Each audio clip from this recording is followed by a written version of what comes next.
I'm Robert, I'm Evelyn. and this is Token About It. Hey. Hi, Oh my gosh. Second to last chapter, yo. second to last chapter. It is, again, I don't know if I'm saying this right. The Scouring of the Shire. Is that correct? Okay. Mm-mm. So the Scouring of the Shire. And so here's the thing, guys. If you didn't clock it, um, we made a slight mistake at the end of last episode.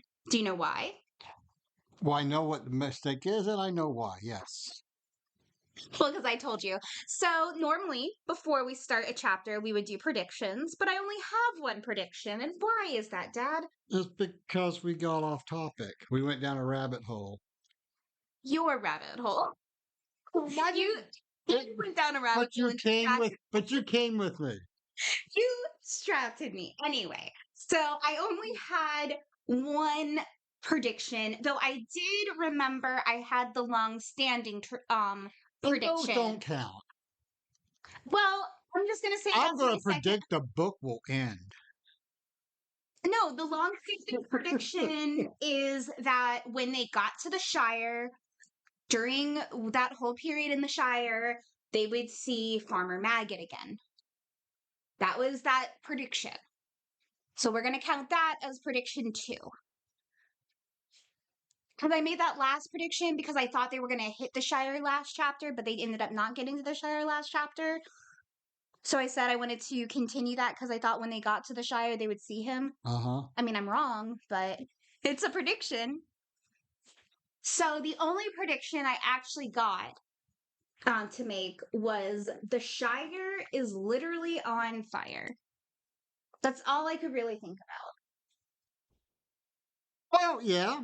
So you were wrong. Yeah. And I'll be honest, before I started reading it and I realized the prediction dilemma, I did try to think of a third prediction.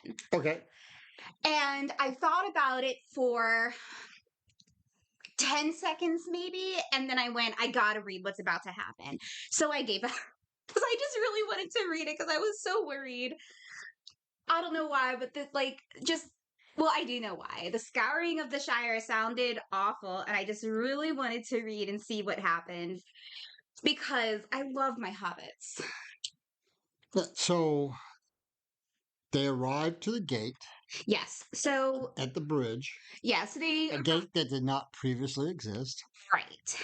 And they're a little confused about it, and they knock, and like no one comes, and they actually like turn out all the lights, and they're like, "Go away, no one's home," and like no one's allowed out after dark. Can't you read the sign? And they're like, "Well, You it's can't dark." read this sign; it's dark. Exactly. Uh, So, I love the smart assness of them. oh my god, Merry and Pippin in this entire chapter just chef's kiss. Yeah, yeah, Um, uh, but I mean, also they besides the gate, mhm. they also had a feeling something's not right because they see houses.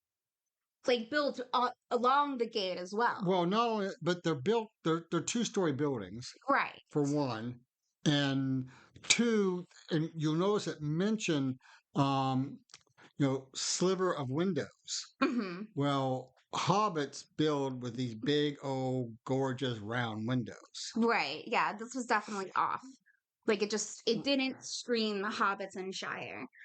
But when they reveal that they themselves are hobbits, a bunch of hobbits come out and they're just like, glad to see you're not dead, but you look like you're ready for a fight and we don't think we can let you through. Right. Like, and it's a whole back and forth, and they're just like they're not allowed on chief's orders, Yeah. and they're like, who's the chief? You mean the mayor? Shh. Yeah. And they're like, Shh. You might wake up the chief's men. yeah, and they're just like, no, we have to call him the chief now. And they're like, what? And it's a whole thing. And um Frodo kind of makes the joke like, well, I'm glad he took Baggins out of his name because he was a shame on the name to begin with, and Yeah. now it seems even worse. Right. Well, I also think it's hilarious that later in the chapter they find out that just about all of Hobbiton is given the nickname of Pimple. Yes. But yeah, so Frodo wants Because to he was put a Sackville's Baggins. yes, so Frodo wants to put his cousin in his place, and the other hobbits were like, "Shh, you're gonna wake up the big man." And I immediately knew this was probably going to be a human, but I could have never predicted what who it was. Right, let's not say that.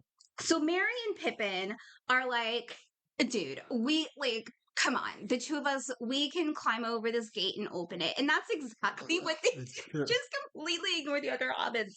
And it's noted at this point that they are taller and more like and broader Right, than the other hobbits. And they're kind of like, were they like that before? Like, so it's already mentioned they're like right, their height and their build is like they're is right. being But noticed. I love because of what they've been through and everything. They just ain't gonna take no crap. Exactly. Like it's they're just like, we're over this. We're gonna do this ourselves. Hold on. And as they're doing it, the man finally comes out, and I could have never predicted it. It's Bill Ferny. Yeah, I know. Because of course it is.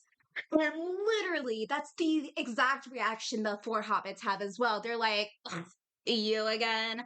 And they all just draw their swords and they're like, we really have no problem just killing you right here because we don't like what you did to the horses. Like, that was their problem. Not that he sold them out, but how they treated their horses. Oh yeah. And him being the big coward that he is, starts to run away. And someone does get a good hit in. Or kick, shall we say. Bill gets a little bit of revenge. Bill gets him good. And Sam just goes, good pony. And honestly, I cheered. I cheered out loud, made the dog jump because I laughed and I was so happy because honestly, it's great. But even with Fernie leaving, the other hobbits at the gate are still apprehensive. Right.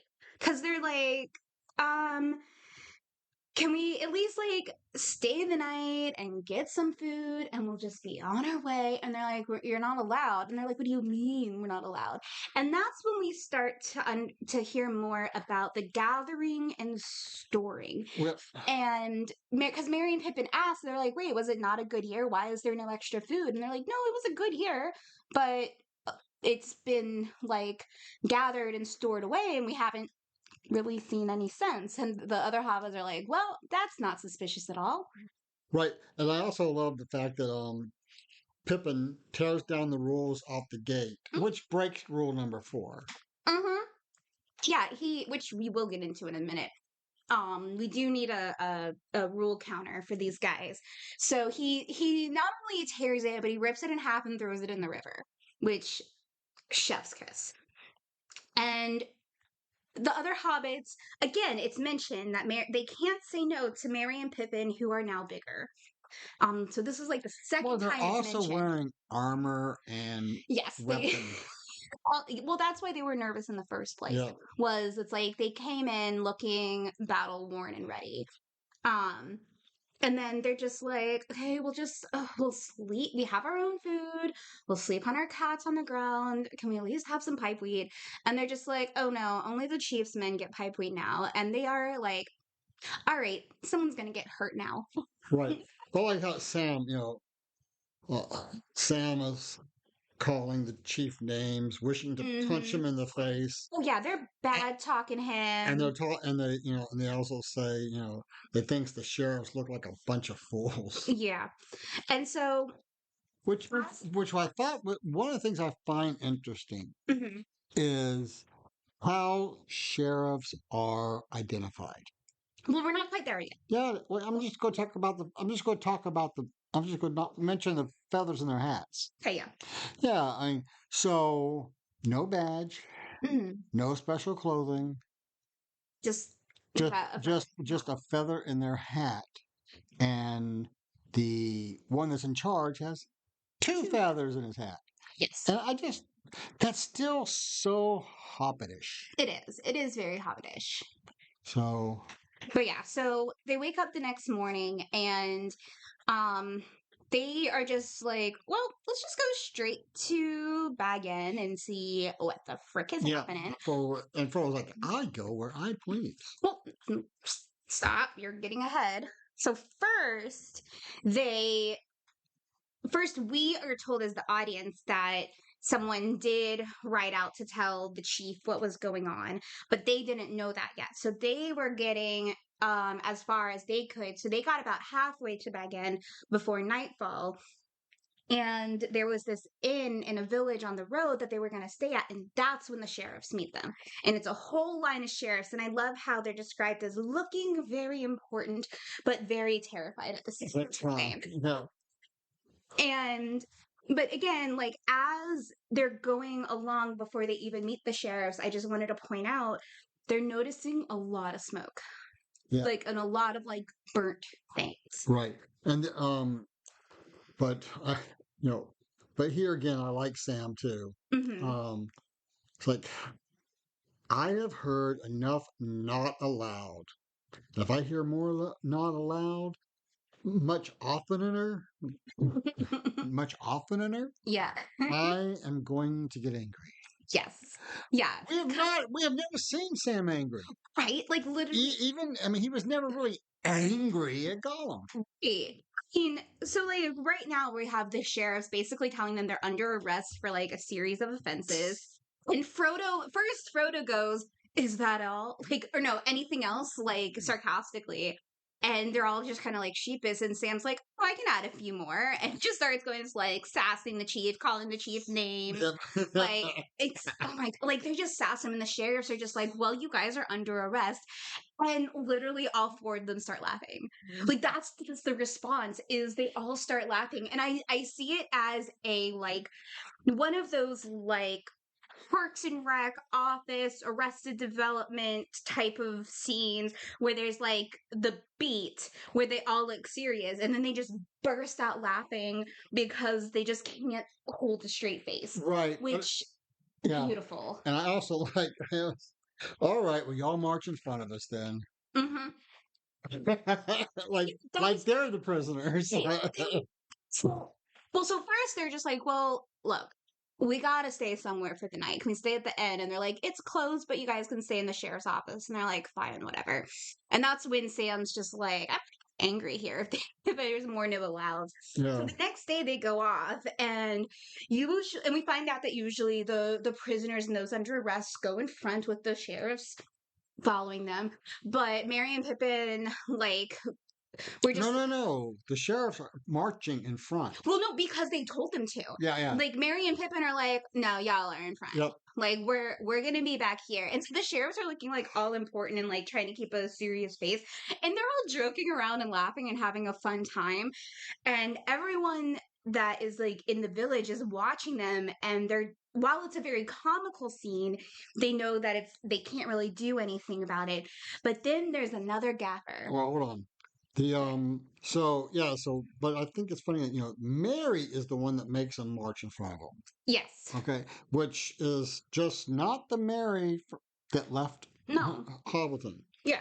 And the three of them are laughing and singing and all, but it does. So, but Tolkien does make a note that Frodo was sad and thoughtful. Mm-hmm. Yeah, so Mary, Pippin, and Sam are just taking the piss out of them while they're marching forward. And they're just but Frodo is very sad and contemplating. But towards the end of the village as they leave, an old gaffer kind of also makes a rude comment and like mocks the sheriffs, being like, who's arrested who? And they're just like, watch your tone. And Sam's like, hey, watch your tone. They just like, okay. Like, at one point, Sam recognizes one of the sheriffs too, and he's just like, what are you doing here? Yeah. What is happening? And it's just so funny and tells him off. So anyway, But they also find out a lot of the homes and the hobbit holes have been closed down at this point too. yes, so they've finally entered Bag End and a lot of them are missing and it seems as though they've been burned down. Well, yeah, and then when they get to the Green Dragon, Mm-hmm. there are men, like men, Mm-hmm. who are sitting around with clubs in their hands. Yeah. So a lot of bad men, and then Sam and Mary immediately like seems like these are the looks of the guys that I didn't like in Bree, and Mary's like these are the looks of guys that I didn't like in Isengard, and they're like ready to square up already. And the men, like, we immediately find out that these ruffians are the ones calling the shots. Right. And so Pippin, like, they insult some like the king at one point, and Pippin is offended, like is so offended at this point that he was just like, all right, he just takes out his sword. He's like, Oh well. time to die. Well, basically, what happens is that um, the hobbits tell the men, Yeah, a messenger from the king will soon be here, yeah. and And they're like, oh, the king. and so Pippin is like, hey, It's like, by the way, I'm a messenger of the king. yeah, he's like, by the way, I'm a messenger of the king, and the messenger is get out or I stab you. Not necessarily in those words, but Yeah. it in Tolkien speech. Right. And they're like so freaked out that all of these hobbits suddenly have very sharp swords in their hands and look like they know how to use them. Yeah, look, and because it specifically says they had a look in their eye that not only did they know how to use it, but they had no like qualms against using them as well. But that's what made them freak out and leave. So they did sound a horn, right? Which they're like, well, they've been alerted. So, and this is also when we find out that the big guy who's really running things has the name of Sharky. Yes. So we'll talk about that when we get there. Yeah. So they're like, all right, we only have a few minutes. We can tell the rest of these hobbits are not happy about what's happening. We need to raise them up. And they do go around raising up Shire folk, waking them up.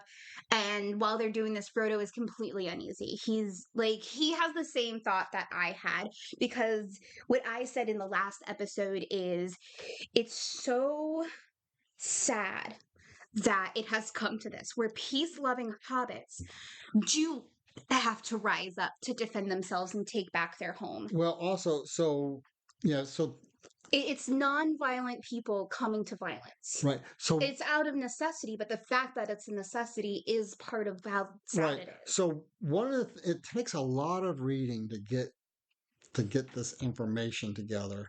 Mm-hmm. But so in the beginning, the person who was calling himself chief was Lodros Sackon-Baggins. Saxville Baggins, yeah, but everyone just started calling him Lodo. And so we know that he's or Pimple. Or Pimple, yes. And we know that that he's one of Frodo's relatives. I think cousin. Well, his mother is the one that bought. Yeah. His mother's the one that keeps trying. They are a distant relative. They're not. Yes, they're cousins, but right, it's they're distant cousins. Many times removed. But they're trying. And he's disgusted that they still use the name Baggins. Yeah, because they're just terrible, terrible people. Remember, he didn't offer them tea. That's how bad they are. Yep. He didn't offer them tea. So, but we also get some really, to me, it's really interesting information here.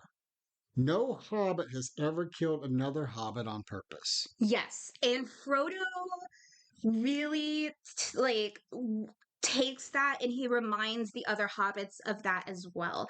He says, we cannot allow ourselves to kill out of revenge. Even hobbits who may have gone to the other side, we cannot kill them. Yeah. So Pippin is very proud. Well, okay, so they're all proud that the Shire folk are coming together, and we learned that the Tooks, of which Pippin is of, have basically gone into their holes and were able to keep themselves out of harm's way from the other ones, and Pippin's very proud of that. We need to back up a little bit. Okay, so one, Pippin and Merry are talking tactics. Yes. That's so cool. Yes, yeah. But, and then after the guys blow their horn, they blow a horn of Rohan. Yes. And not only that, but the horn cry that he blows is the horn cry that all of those who live in Buckland recognize. It's a it's an emergency. It's like, Yes. like something's on fire Yeah, or so Mary is a Buckland and Pippin is a Took. And they're close relatives of Frodo and everything. They're gentle hobbits, as we are reminded in this chapter. And they're talking tactics. They're able to get word to the Tooks to come with them. And um um the and they kind of and Sam goes to find his dad. But so basically the first group of like other like men come up to fight them, and it's so funny. So the leader, I can't remember, I didn't write down his name, but I did write down that it's like he was trying to kind of threaten the hobbits into submission, and he was pretty sure that the men, even though they were outnumbered, could easily take them. And to quote from the book, he knew too little of hobbits to understand his peril. And he is struck down dead before he even knows what's happening. Right. And the other men just flee. Oh, yeah. So here, okay. So yeah, I'm gonna back up just a touch. Okay. Oh, and then when they show up at uh Tom Cotton's place, Yes. uh, So we saw him, yeah, but we saw not him. another farmer that I thought we were going to see. Yeah, and see Tom. So they see Tom Cotton, and he tells them, yes, Miss Cotton, Rosie, and Nib are at the house. Hmm. So Sam's like, I gotta go check on them. Yes. And And yeah, and he goes to find his dad, as well as, to check up on. I don't think I clapped that Rosie was Farmer Cotton's daughter. her last name is Cotton. Did I ever know her last name at the beginning? Yes, it's mentioned many times. Oh my god, I only remembered her first name. Anyway. Anyway, anyway, so it's so funny to me So, because even in this time of awareness, this time of just Reddit crap going on, mhm. Sam and Rosie has a small moment to do a little flirting. Yeah. And Rosie's like, you come back now. Yes. Yeah, so Sam comes back with his dad, and the Tooks arrive much sooner than they thought. Right, and when they arrive, all the sheriffs take off their feathers. Yes, which adorbs. Yeah, It's like, honestly, it's like, good for yeah, you guys. yes. Um, And Mary gives everyone orders. yes, Mary and Pippin give everyone orders, Yeah, and they basically lead what's happening, and they basically lead a trap. They get the rest of these men into a trap, and there is a fight. mm-hmm. It's a pretty bad fight, but it ends when but Mary is able to slay the leader, but it's mentioned several hobbits died. It's actually mentioned several times where the different hobbits died. Yes. And then we find out that Frodo never even drew his sword. Frodo was just there trying to keep the hobbits from going too far in their revenge to basically like save their souls. Yeah. He was definitely a cleric. Yeah. In this not way. only he's like, don't become like them, basically. Exactly. You know. Yeah. And but so I don't know how much more you got before we get to talking about Bag In. Well, not too much. More just Frodo is trying to keep themselves from losing, and they finally win. And so they decide to march to the town center, and they see that the party tree has been cut down. Well, not only the party tree, but the whole Bagshot Row has been dug up. Yes. Yeah. And with the gardens are gone and everything. Yeah. And this is when we find out that Saruman Is Sharky. Sharky. Yes. It's Sharky. Sharky. But okay, so I got a little bit of info about this. Okay, because I think I do too, but let me hear yours. Okay. Well, can I say my thing first? Because mine's just the appendix, like the carrot and the thing on the book. Oh, okay. Okay, so the way it says it in the book is they're like, "You're Sharky," and he's like, "Yes, it comes from the nickname and the nickname that the orcs gave me. I assume as a friendly nickname." And there's like a caret asterisk on Uh, it, and at the very bottom, what it says is presumably it comes from this Orcan word, which means old man. So basically, I imagined literally reading the book. I saw the asterisk, and in my mind, I heard Ron Howard's voice from Arrested Develop going, with Saruman saying it was a friendly term. And then Ron Howard's voice went, "It was not." Like, but, but and that's what it confirms. okay, He so calls him old man, like right, so probably an insult. I mean, well, and also, you know, there is the culture in England where a lot of those type of nicknames end with e. So so the word that they were calling him sounds like the word shark, Okay. and he kind of adopts the e at E. the end. Um, Mhm. and but then and, but then I read something else that um another word that is pronounced as shark is an Arab word Mhm. that basically means uh basically means leader. Okay. And so but yeah, but I thought it was Mm. funny that He chooses to think. he chooses to think He chooses to that think that it's a term of of endearment. endearment. Um, but yeah, so Mary, Pippin, and Sam immediately want to just kill him because they're just like, seriously, you again. But Frodo's like, no, no, no, no. Yes, Gandalf did say that you were going to be, that you had the potential to be more trouble. And, um, and he's like, just get gone. And Saruman tries to use like this thing where Well, his word, Matt. yeah, his poisonous word saying, if you kill me, this whole place will never heal. And Frodo's like, No, no, no. That's not what he says. If my blood is spilt here, mm-hmm, this place will never heal. yeah. And Frodo's like, well, I'm gonna let you go, not because I believe you, but because it's the right thing to do. Um, and of course, Saruman, as he passes Frodo, just straight up takes out a knife and tries to kill him, which mithril armor doesn't work. But Sam immediately jumps Well, this is what I love. him. Mm-hmm. This is what I love. Who kills him? Wormtongue kills him. We're not there yet. Stop. No. There's more before that. Hold on. I have a lot before we get there. Okay.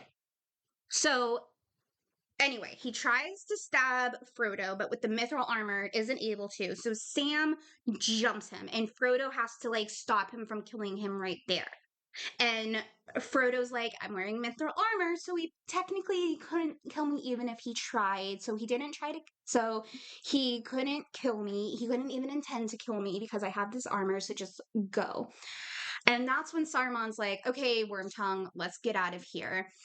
And Frodo says the same thing to Wormtongue that Gandalf does, which is, um, like, you don't have to choose to do this. Yeah, you don't have to be his toady. Yeah, you don't have to be his toady. It's like, yeah, you did bad things, but you can always rest and go somewhere else and try to do good. And he kind of like goes to follow Saruman, and Saruman's like, yeah, that's right. You're a piece of filth, and literally kicks him in the face and like turns to walk away. And that's when Wormtongue has had enough at this point. He jumps on his back and he slits his throat. And before they could even be dropped, 4 arrows hit him in the back, and he also falls dead from the hobbits. Right. So, so after Wormwood, Also, they also mentioned at this point they killed the chief. so also Wormtongue, Mm-hmm. when after he kills him, from Saruman comes up from his body comes up this gray mist, Yeah. and it even says it appears that the gray mist is looking west. Yeah. Now, there's all kinds of background crap here. Hmm. Just to remember. So Saruman was a wizard. Yes. The wizards were basically, Demigods. yeah, Kind of. I don't like that word. It's the easiest way to Well, explain no, it. they were more than demigods, or less, and also not demigods. But anyway, so these were They were powerful beings from the beginning, close to the beginning. close to the beginning, and so he's looking west because That's where that's where he should be able to go right. now. But because a wind out of the west blows him away. Yeah. So he is denied going to the west. Yeah. So, which I forgot about until I was reading it. Yeah, I was reading that, and it's like the mist looked hopeful at the west. Yes. Like not even looked towards the west, looked hopefully at the west. Like maybe they'll still allow me to go. Yeah. Despite everything. And no. The wind said, "You made your bed, now lie in it." Yep. And it just dissolves away. Yep. So yeah, I felt that was beautifully written. Oh yeah. And it also is interesting in the fact that um I try I see this as I mean originally I see this as um him finally, oh, this is all over with. I am no Mhm. longer under control of Sauron. Mhm. I can finally return home. But And I've made my own choices. no, but home says no. No. Yeah. See, I don't even find it that way. I find it more that it's if he was under Saruman's complete control, then it would be maybe different. But this is kind of a confirm of Holmes saying, no, you also made these wrong choices. Oh yeah. Yeah. Yeah. And something else I found very interesting, that it was very specifically gray mist. And I was thinking about this. So we know that Saruman was Saruman the White. And we know that Gandalf was originally offered the role of the White, but he didn't want it, which is how Saruman got it in the first place. Right. And then we also know that Saruman, when he's corrupted, calls himself Saruman of all colors. Yeah. So I find it very interesting that his embodiment of soul, essentially, is gray. And I do wonder, I know that the West is called the Grey Havens, but I also think that it's before he was offered the role of the White, was he also the gray like Gandalf? Is something that I was thinking about. Yeah, that's interesting to think about too. That's what he should have been, and had he not sought power, he might have been himself and would be able to go home. Right. And so it's that seeking power from the very beginning, even. Right. Might have started those seeds. Was something I was thinking about. Yeah, I mean that I like that idea. That's a good interpretation.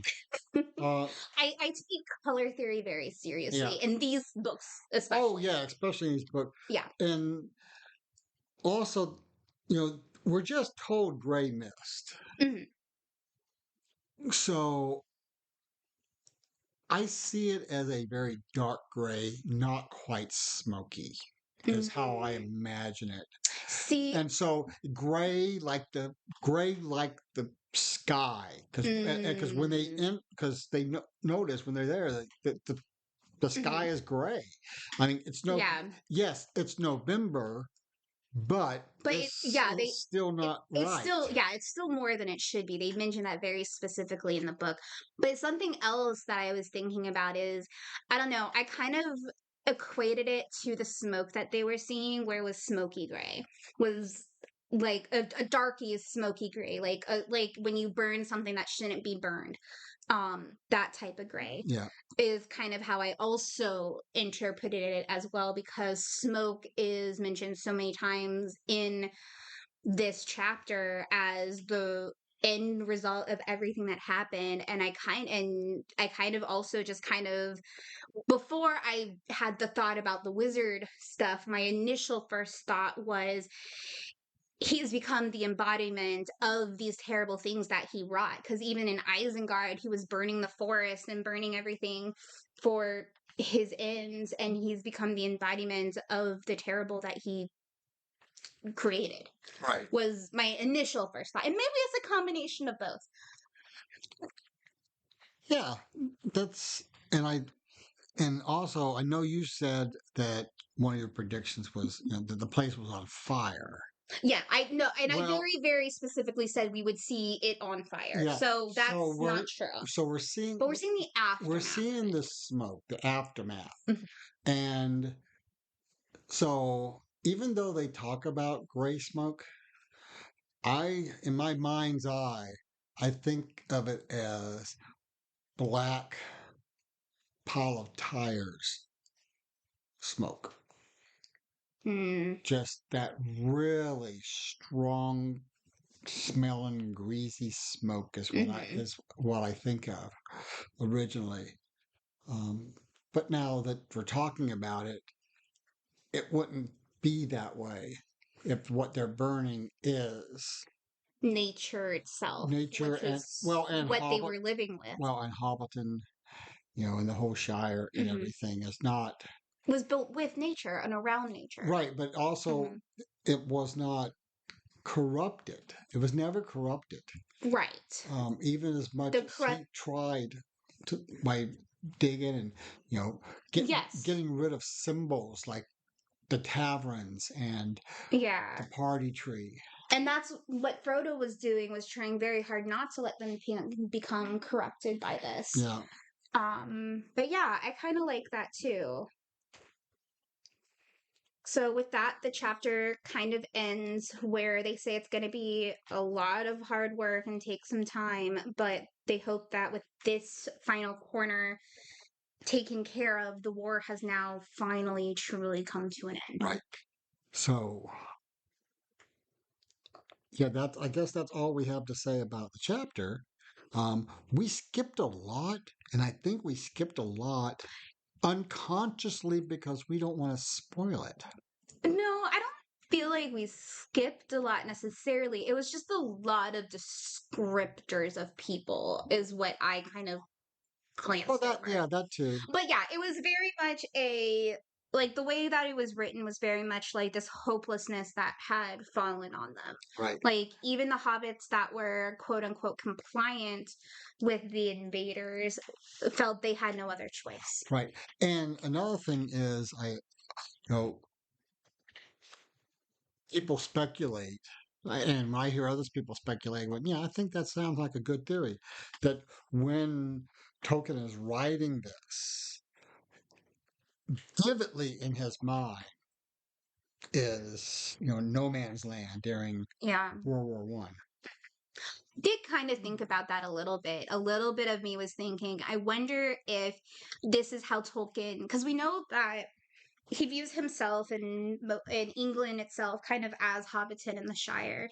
And the way that he was describing about how even though they were very scared, they still rose up to meet this enemy. Right. Kind of because we know this was written um after World War II. So, or no, this was written in between where wait, no, Hobbit was It began. It began began. during World War II. Yeah. So we have the first world war, and then we have this being started during the Second World War. And I think Tolkien kind of thinks about how Englanders themselves, the British people, like how should the enemy actually ever come directly to them, they would still rise up and defend themselves Right. and try not to lose themselves in that same way. Okay, since we're going down this rabbit hole, one of the things I always admired about what England did once, like the Blitzkrieg, the Mhm. nightly bombings and the Yeah. rockets and everything started, was they gathered up the children and sent them north, Yeah. They sent them out of harm's way. sent them out of harm's way. And, you know, there's got to be such a hard decision to make, Yeah. because, To separate families like yeah, that. well, because, the older kids probably understand they will never see their parents again. Hmm. They're, Well, there's definitely that chance. there's that chance. They're going to, places unknown for them. Hmm. I mean, I mean, I mean, and this is, read The Lion, the Witch, and the I was gonna Wardrobe. say, read the beginning. I was Like gonna say, the beginning and ending of The Lion, the Witch, and the Wardrobe really yeah, talks about that theme, yeah. where it's very fascinating about how you got to grow up during this type of thing. Well, and not only that, but they're, if I remember correctly, they never give the man's name who is their host. They just call him Professor. It's revealed who he's supposed to be, and he's named in a different book, but during that Yeah, specific book he is never actually named. named. Yeah, Yeah, yeah. those books I have read, ladies and gentlemen. So, Well, I mean, speaking of that, with one more chapter I can say I've officially read these books. well, yeah. Well, One more chapter. so, Gray Havens is the name. Yeah, Of, speaking of the Grey Havens, that's the name of this last chapter. so, what are your predictions? And So, these are pretty easy. well, I am going to say that things I have been that have been spoiled because of memes, essentially, is I do know that Bilbo and Frodo end up going to the Grey Havens. I don't know why Bilbo is able to. Because we find out like how Frodo is able to, but I'm not quite sure how Bilbo will be able to. But I'm very excited to see how he gets his quote unquote ticket to go. So I am excited about that. And I have been told that Legolas and Gimli end up there too, again through memes. Though again, not sure how that happens. Um, so I'm gonna say that I'm not gonna make any of those type of predictions that have already been spoiled for me. Okay. I also know that Sam and Rosie do end up married and having kids. And I know that Merry and Pippin, one of them makes a crazy library.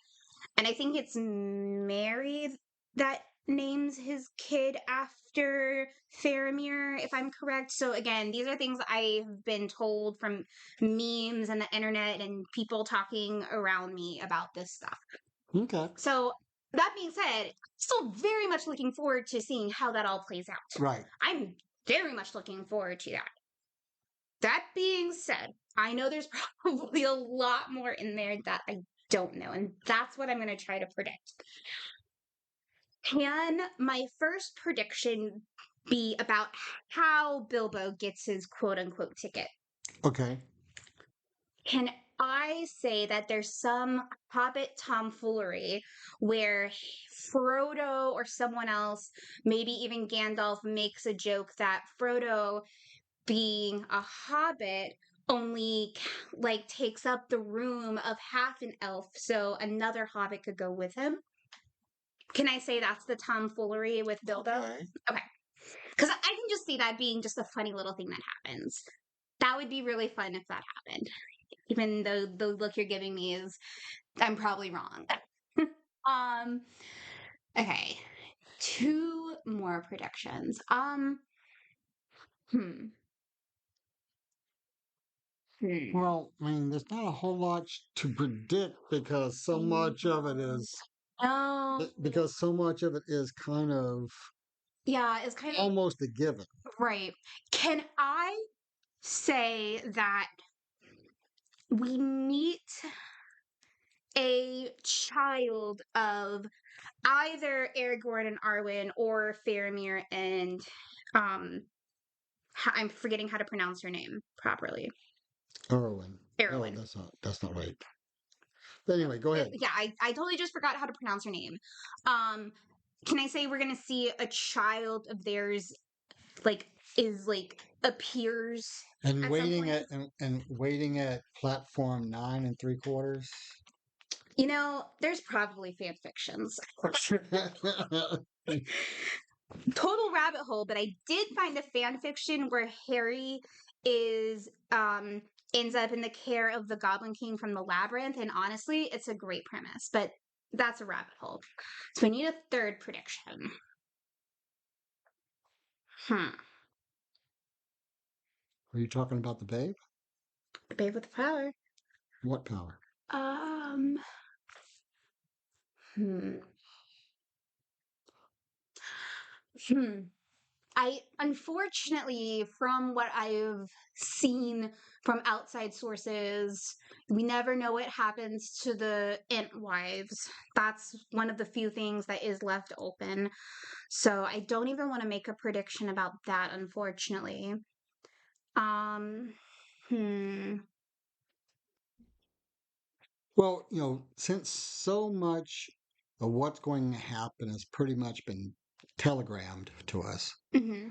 I think Two predictions. two predictions is good. Should I Yeah. just make a wild and crazy prediction? Sure, go for it.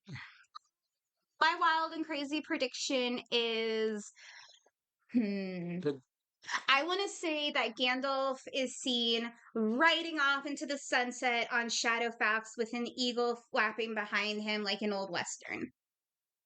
They had eagles flapping behind people in old westerns. Well, I mean, you hear the like the hawk scream, and in most films, eagle screams are actually hawk screams because when an eagle screams, I can confirm this as someone who has worked with eagles. Little pathetic. So So it's going to be like an old Western, kind of like right into the sunset Gandalf. Or if that doesn't happen, part two is we're going to see Gandalf in the Shire smoking some pipe weed, just relaxing and living his best life. Okay. Okay. I had to end it on a bang. Okay. Okay. You Uh, like Westerns. You have to appreciate. yeah, that's why I don't appreciate it. Because, all right, I've been Robert, I've been Evelyn. and we're going to end this episode. You've been listening to Token About It. Bye, guys.